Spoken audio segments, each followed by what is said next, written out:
अच्छा। बिस्मिल्लाहिर्रहमानिर्रहीम। हमने जो आज टॉपिक मैं बता रहा हूँ आपको, क्या study of malaria an example of biological method. अच्छा, आपको ना क्वेश्चन आ सकता है, लॉन्ग क्वेश्चन में आ सकता है कि आप जो है बायोलॉजिकल मेथड को सॉल्व करने के जो स्टेप्स हैं विद एग्जांपल ऑफ मलेरिया। ठीक है, एग्जांपल ऑफ मलेरिया की एग्जांपल देनी है और आपने बायोलॉजिकल प्रॉब्लम को सॉल्व करने के स्टेप्स लिखने हैं। ठीक है, वही सेम जो स्टेप्स हैं आपने रोडेसर जो कल हम पढ़े थे, पिछले प्रीवियस लेक्चर में हम पढ़ चुके हैं। ठीक है, तो अभी वो यहीं पे वो भी स्टेप्स भी इस्तेमाल करेंगे और हम इसकी हिस्ट्री भी देखेंगे मलेरिया की। तो सबसे पहले हम बात कर रहे हैं कि जो मलेरिया है, यहाँ पे आपने इसको इस तरह देखना है कि ये जिस टाइम पे ना ये डिजीज, जब भी कोई नया नया डिजीज आता है ना, तो उसमें ये होता है कि उसका ना कोई इतना ऐसा ट्रीटमेंट का पता होता है, ना ही कोई जो है उसका काजेज का पता होता है, ना ट्रांसमिशन के मोड का पता था। ठीक है, यानी अभी तो हमें ये सब कुछ जब पता चल चुका है मलेरिया के बारे में कि ये इसका ट्रांसमिशन कैसे होता है। ठीक है, और काज क्या है इसका। ठीक है, और ट्रीटमेंट भी इसका आ चुका है। ठीक है, तो यहाँ पे आपने देखना है, we know that the malaria जो है ना कॉमन डिजीज, हिस्ट्री हम पढ़ रहे हैं इसकी। ये कॉमन डिजीज है। ठीक है, एक आम डिजीज है। ठीक है, मैनी कंट्रीज और तकरीबन वर्ल्ड वाइड है ये डिजीज, और पाकिस्तान के अंदर जो है ना ये पाया जाता है। ठीक है, तो यहाँ पे आपने जो है ना वी विल गो थ्रू, ठीक है, इसको डिटेल से हम पढ़ लेते हैं कि हिस्ट्री ऑफ डिजीज और हाउ बायोलॉजी, ठीक है, किस तरह बायोलॉजिस्ट ने क्या किया बच्चे इसको सॉल्व किया। ठीक है, इस प्रॉब्लम को किस तरह सॉल्व किया विद द हेल्प ऑफ, यानी बायोलॉजिकल प्रॉब्लम को साइंटिफिक मेथड के थ्रू किस तरह सॉल्व किया। ठीक है, तो अब आपने देखना है ट्रांसमिशन ऑफ मलेरिया को देखना है हमने, या कॉज ऑफ मलेरिया को देखना है। तो यहाँ पे इसकी जो हिस्ट्री में बताया जा रहा है कि जो एंशियंट टाइम है तकरीबन 2000 ईयर अगो, ठीक है, जो फिजिशियन फिजिशियन जो है ना, ये जिसको आप तबीब कहते हैं, डॉक्टर कहते हैं, ये इस डिजीज से फेमिलियर थे, यानी 2000 साल पहले से ये डिजीज जो है मलेरिया चला आ रहा है। ठीक है, और ये जो डिजीज है इसको कहा जाता है कि ये चिल और फीवर। चिल जो है ना, इसमें जो मलेरियल पेशेंट होता है उसको जो है ना ठंड जो है ना सर्दी लगती है सख्त किस्म की। ठीक है, और फीवर जो है ना उसको बुखार होता है विद रिकरिंग अटैक्स। ठीक है, बीच में से बुखार कम होता है, फिर बुखार तेज हो जाता है, फिर सर्दी लगना शुरू हो जाती है, तो ये बार बार इसके अटैक होते हैं। अब इसको नाम कैसे दिया गया, यानी मलेरिया को किस वजह से जो है ना ये मलेरिया का नाम दिया गया, यहाँ पे पहले हम ये पढ़ेंगे और फिर इसका ट्रीटमेंट वगैरह भी देखेंगे। तो ये जो फिजिशियन थे या जो वो जो बायोलॉजिस्ट हैं, उन्होंने क्या कहा कि दिस डिजीज जो है was more common among the people living in low marshy areas. अच्छा, मार्शी एरियाज वो होते हैं, मार्शी एरियाज वो होते हैं कि मार्शी एरियाज वो होते हैं कि जो जहाँ पे आप कह सकते हैं कि पानी वगैरह खड़ा हो, दलदली इलाके हो, ठीक है, गंदगी ज्यादा हो, ये आप कह सकते हैं। इट वाज थॉट, यहाँ पे ये स्टेगनेंट वाटर कहते हैं जो खड़ा पानी है, कहाँ का जो मार्शेज एरिया, ठीक है, निचले दलदली इलाकों का। ठीक है, वो उधर से कह रहा है कि पॉइजन जो है ना द एयर, पॉइजन जो है आलूदा कर देना, ठीक है, एयर को। और रिजल्ट जो है उसमें उन्होंने क्या कहा कि result of breathing in this bad air people got malaria, और इस वजह से इसको इटालियन, ठीक है, ये जुबान का लफ्ज है यहाँ पे, इतालवी जुबान।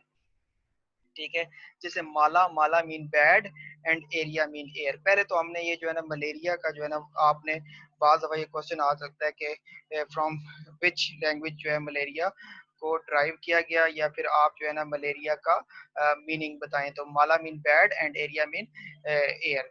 तो इसमें जो है ना, अब आपने जब ये काम जो है ना उनको पता चल गया बायोलॉजिस्ट को, तो फिर उन्होंने अपनी क्लैरिफिकेशन के लिए क्या किया, कुछ वॉलंटियर थे, यानी कुछ जो है ना सम वॉलंटियर थे जिन्होंने क्या किया, ड्रैंक स्टेगनेंट वाटर, वो जो खड़ा पानी था उसको, मार्शी एरियाज का उसको पिया। ठीक है, पानी पिया ताकि वो ये चेक कर सकें कि वाकई ये मार्शी एरियाज की ही वजह से जो है मलेरिया हो रहा है। तो they did not develop malaria, उनको मलेरिया नहीं हुआ। यानी जो मार्शी एरियाज के अंदर जो पानी था उसको जब पिया गया तो उसको मलेरिया नहीं हुआ। तो उन्होंने फिर आगे आपने देखना है कि नेक्स्ट 17 सेंचुरी में जब अब इसका ट्रीटमेंट, यहाँ पे जो एडिंग है ना, ये इसकी ट्रीटमेंट की है, इसको हम क्या कहते हैं कि यहाँ पे पहले इसका कॉज बाद में उन्होंने देखा, लेकिन ट्रीटमेंट इसका हम देखते हैं पहले कि ट्रीटमेंट क्या चीज है इसका। तो इसको जो ट्रीट करने के लिए मलेरिया को क्या किया गया कि न्यू वर्ल्ड जो अमेरिका, ठीक है, उस दौर में जो अमेरिका डिस्कवर हुआ, अमेरिका आपको पता है एक कॉन्टिनेंट है, ठीक है, जिसे आप हम वैसे ये थोड़ा सा मैं आपको बता देता हूँ, ठीक है, कि वर्ल्ड वाइड अगर हम ज़मीन को देखते हैं तो ज़मीन का वो हिस्सा, ठीक है, ये एक मिनट इसको दोबारा से हम ये ये ज़मीन है, तो ज़मीन का यहाँ पे अगर आप ना ज़मीन पे वो जो आप कह सकते हैं कि जो खुश्की के टुकड़े होते हैं, ठीक है, उन्हें बरे-आज़म या कॉन्टिनेंट कहा जाता है। और ये हम जो है ना यहाँ पे आप देख सकते हैं कि हमारा जो है ना ये इस साइड पे जो है ना ये इस तरह करके चलें, ये आप ना सेंटर में इक्वेटर आ जाता है, ठीक है, और ये इक्वेटर से ऊपर और नीचे जो है ना यहाँ पे इस जगह पे एशिया आ जाता है, ठीक है, ये इस जगह पे ये सारा जो है ना ये एशिया है, ठीक है। और फिर इसके बाद जो है एशिया के बाद हम बात करते हैं किसकी के यहाँ पे ये नीचे जो है इस जगह पे आप ये थोड़ा सा नीचे भी एशिया जो है ना इक्वेटर से नीचे भी जो है ना ये मालदीव वगैरह और इंडोनेशिया वगैरह आ जाता है, ये वैसे आपको बता रहा हूँ, ठीक है, आप इसको देखते जाएं, ठीक है। और इस जगह पे जो है ना नीचे जो है ये यूरोप आ जाता है, नहीं ये अफ्रीका आ जाता है, ठीक है, यहाँ पे ये थोड़ा सा चलें, इस जगह पे जो है ना हमारे पास ये सारा ये इस तरह करके ये अफ्रीका आ जाता है।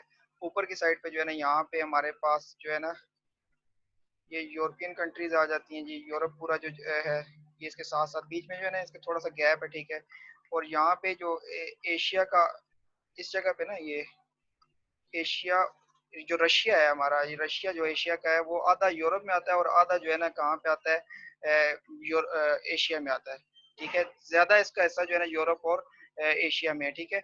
तो बाकी जो है ना इस जगह पे यहाँ पे इस जगह पे हमारे पास जो है ना अमेरिका आ जाता है, ये मैं वैसे जो है ना इसको आप देख लेना है, ठीक है। यहाँ पे ऊपर की साइड पे जो है ना नॉर्थ अमेरिका आ जाता है, ठीक है, और नीचे की साइड पे यहाँ पे क्या आ जाता है, साउथ अमेरिका, ठीक है। और यहाँ पे जो है ना अंटार्कटिका, ठीक है, और इस जगह पे जो है ना ये आ जाता है ऑस्ट्रेलिया, ठीक है। तो ये 7 बड़े आजम आपने देखने हैं, बाकी जो है ना ये ऊपर इनको पोलर रीजन कहते हैं, ये भी पोलर रीजन है हमारे पास, ये इक्वेटर है, ये सेंटर में क्या होता है, इक्वेटर होता है, ठीक है। ये हमारे पास क्या चीज़ आ गया, ये बड़े आजम एशिया आ गया, ठीक है। और ये जो है यूरोप आ गया, ये अफ्रीका आ गया, यहाँ पे जो है ना हम साउथ अमेरिका, नॉर्थ अमेरिका, ठीक है, नॉर्थ अमेरिका जो यूनाइटेड स्टेट है, ऊपर कनाडा आ जाता है, ठीक है। तो ये बस वैसे आपने देख लेना है। यहाँ पे हमने 17 सेंचुरी 17वीं से जो नहीं 1600 कुछ में जो है ना जब न्यू वर्ल्ड अमेरिका डिस्कवर हुई हमारे पास, तो मैनी प्लांट्स फ्रॉम द देखें पहले ना आज से जो पुराने वक्तों के अंदर जितने भी जो इलाज हुआ करते थे वो ज्यादातर जो है ना प्लांट्स के थ्रू, ठीक है, जड़ी बूटियों के थ्रू किए जाते थे, ठीक है। तो अब वो यहाँ पे ये बता रहा है कि आपको कि जिस टाइम पे जो हमारे पास ये 17 सेंचुरी में न्यू वर्ल्ड अमेरिका डिस्कवर हुई, तो जो प्लांट फ्रॉम अमेरिका जो है ना वो यूरोप में लाना शुरू कर दिया, यूरोप के अंदर, ठीक है। और इनको मेडिसिन के तौर पर यूज करना शुरू कर दिया गया, ठीक है। तो यहाँ पे इन्होंने क्या किया ये भी आपने देख रहे हैं कि जो ट्रीज पहले जो ट्री था जिसका नाम था क्यूना क्यूना, ठीक है, इसको जो है ना क्या किया गया कि क्योरिंग द फीवर, ये मलेरिया के बुखार के लिए उसको वो कम करता था, ठीक है। और फिर आपको पता है कि देखें ये एक इंसान के अंदर जो लालचपन होता है, ठीक है, जिस तरह पाकिस्तान के अंदर भी जो चीज़ अभी आपको फॉर एग्जांपल एग्जांपल देते हैं, कोरोना के अंदर किसी ने वैसे कह दिया वो एक जो आप समझ लें कि पत्तों की तरह होती है सना मक्खी, ठीक है। तो आप जो है ना उसको यूज़ करें कोरोना के पेशेंट को क्या वो बना के दें, तो वो जो है उसको दिन ब दिन क्या वो जो 200 रुपये जो है ना पाव मिलती थी या 300 रुपये केजी मिलती थी, वो 2000 3000 केजी जो है उन्होंने किलो बेचना शुरू कर दी। तो इसी तरह जो है ना ये क्यों ना जब उसकी डिमांड इतनी ज़्यादा बढ़ गई तो कुछ जो है ना डिसऑनेस्ट मर्चेंट, ठीक है, बददयानत ताजिर, उन्होंने क्या किया कि इसके जो है ना एक मुतबादल जो है ना सब्स्टिट्यूट है, ठीक है, वो लाना शुरू कर दी, ठीक है। और उसका मुतबादल उन्होंने लाना शुरू कर दिया, ठीक है। और उसको जो हम बात कर रहे हैं कि उसका नाम जो है ना उन्होंने क्यों नहीं उन्होंने कहा कि ये क्यों नहीं है, ठीक है। लेकिन इनकी जो डिसऑनेस्टी थी उन मर्चेंट की, ठीक है, वो मैन काइंड के लिए ज्यादा वैल्यूएबल साबित हुई, ठीक है। और वो क्या ला रहे थे, जो सिन को ना ला रहे थे बाहर का, वो जो है ट्रीटिंग मलेरिया को ट्रीट करने के लिए ज़्यादा जो है इफेक्टिव रहा। क्यों? क्योंकि उसके अंदर जो है ना क्यूनाइन एक केमिकल पाया जाता था, ठीक है? और वो मलेरिया को ज़्यादा बेहतर तरीके से क्या कर रहा था? ट्रीट कर रहा था, ठीक है? तो ये हमारे पास जो है ना हमने इसकी क्या पढ़ी? हिस्ट्री पढ़ी, ठीक है? और इसके बाद हिस्ट्री के बाद हमने उसका यानी मलेरिया कहाँ से ड्राइव हुआ और क्यों उसको मलेरिया कहा गया? क्योंकि बैड एयर की वजह से। और इसके बाद इसका हमने ट्रीटमेंट देखा और ट्रीटमेंट में हमने डिसऑनेस्टी भी पड़ी कि कुछ मर्चेंट ने क्या करना शुरू कर दिया, उसका मुतबादल लाना शुरू कर दिया और वो ज़्यादा उनकी जो डिसऑनेस्टी थी वो मैन काइंड के लिए ज़्यादा वैल्यूएबल रही। अच्छा, फिर इसके बाद जो है ना अभी यहाँ पे इसके आपने देखना है कि नेक्स्ट जो है ना वो क्या चीज़ है, ट्रीटमेंट के बाद उन्होंने कॉजेज़ फाइंड करना शुरू किया। कॉज़ क्या चीज़ है, यानी मलेरिया का क्या वजह हो सकती है कि मलेरिया, कॉज़ ऑफ मलेरिया, ठीक है? तो ये आपने देखना है इसको, कॉज़ ऑफ मलेरिया क्या है, ठीक है?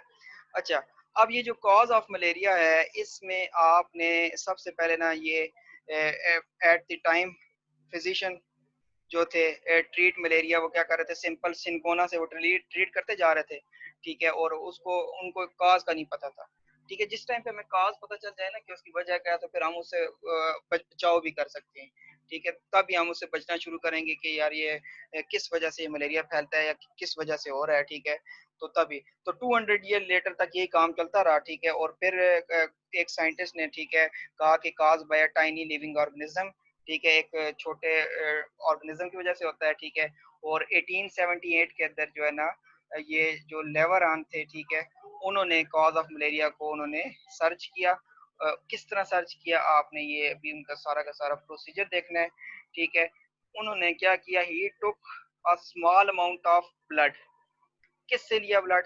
मलेरियल पेशेंट से, ठीक है? और उस मलेरियल पेशेंट का जो ब्लड है उन्होंने अंडर माइक्रोस्कोप एग्जामिन किया और उन्होंने नोटिस क्या किया, उसके अंदर टाइनी लिविंग क्रिएचर जो है उन्होंने ऑब्जर्व की, ठीक है? और उसके बाद जो है उस उनकी जो है देखें जो डिस्कवरी थी, दूसरे साइंटिस्ट ने उस पर इस तरह इतना बिलीव नहीं किया।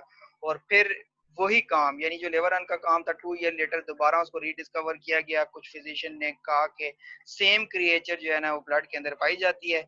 और फिर 3 ईयर लेटर, यानी 2 ईयर लेटर और 3 ईयर लेटर दोबारा ये काम किया गया, थर्ड टाइम फिर उस ऑर्गेनिज्म को जो है क्या ऑब्जर्व किया गया, ये ऑर्गेनिज्म कौन सा है? प्लाज्मोडियम, ठीक है? अब बचे आपने यहाँ तक तो ये हिस्ट्री हमने देखी, क्या चीज देखी है?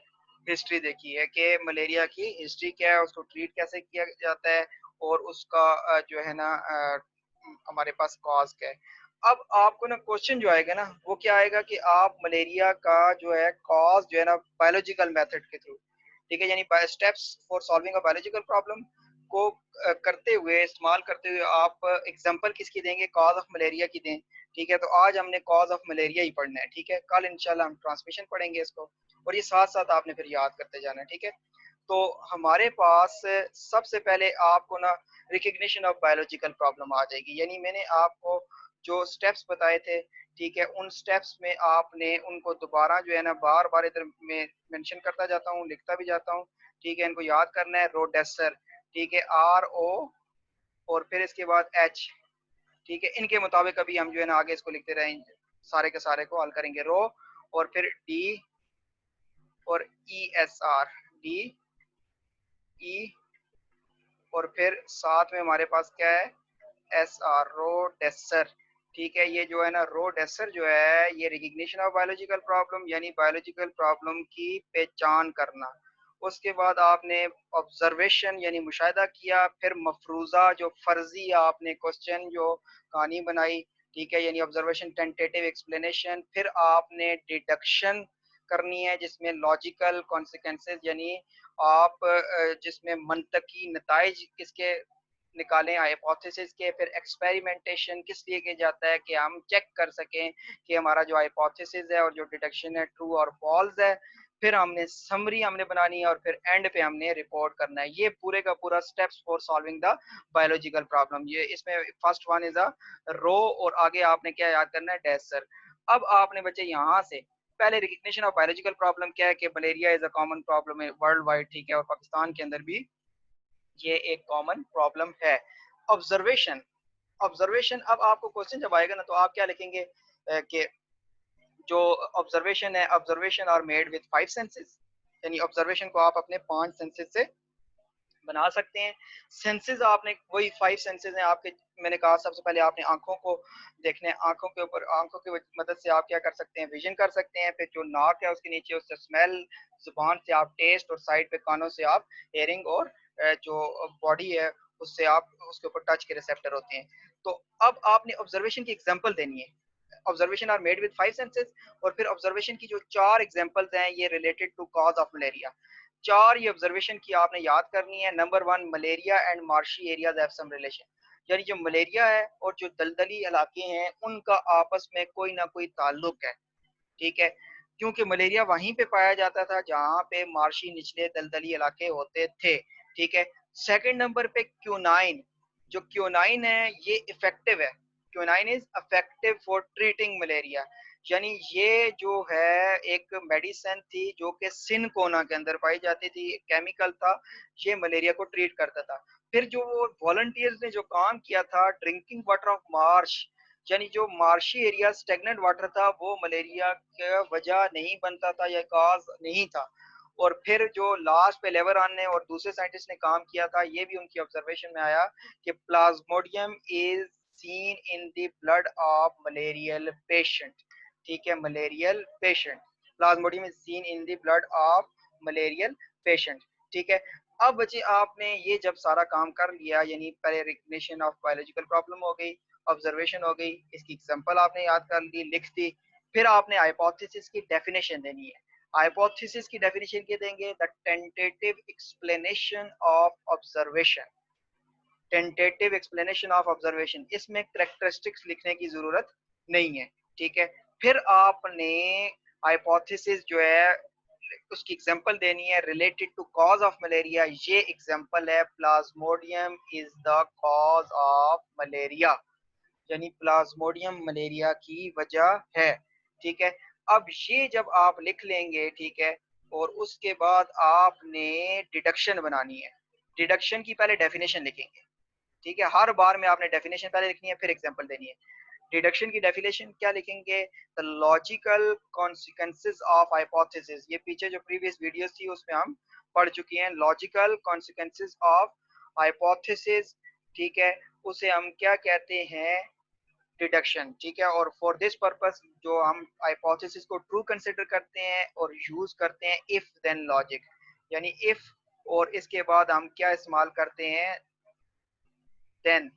ठीक है, इफ और देन का इस्तेमाल करते हैं, और उसके बाद आपने उसकी लॉजिक बतानी है, रीजन बतानी है, मंतक बतानी है। ठीक है। तो अब आपने देखें साइंटिस्ट ने क्या किया, जब हाइपोथेसिस कर लिया, ठीक है, और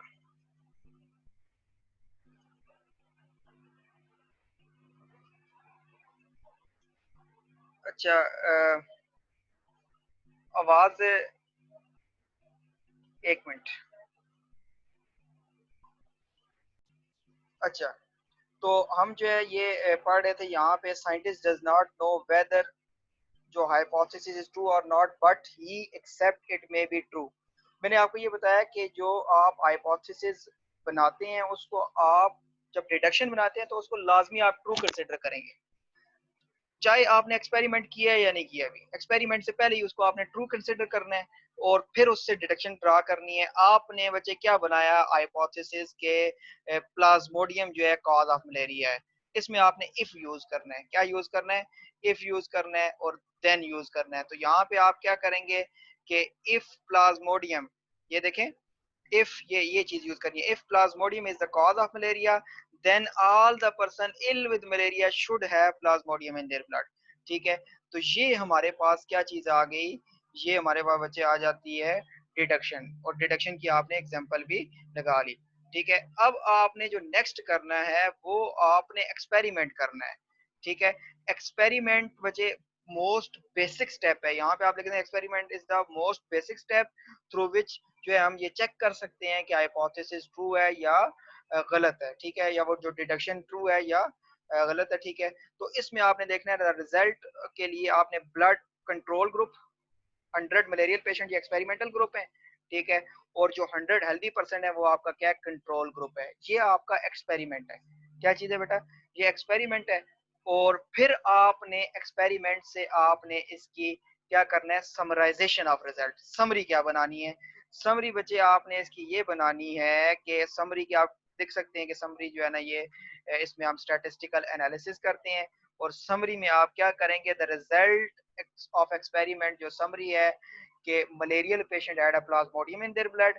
और जो हमने कंट्रोल ग्रुप लिए थे उनमें से 7 जो हैं, 7 जो हेल्दी पर्सन थे उनके अंदर भी प्लाज्मोडियम पाया जा रहा था।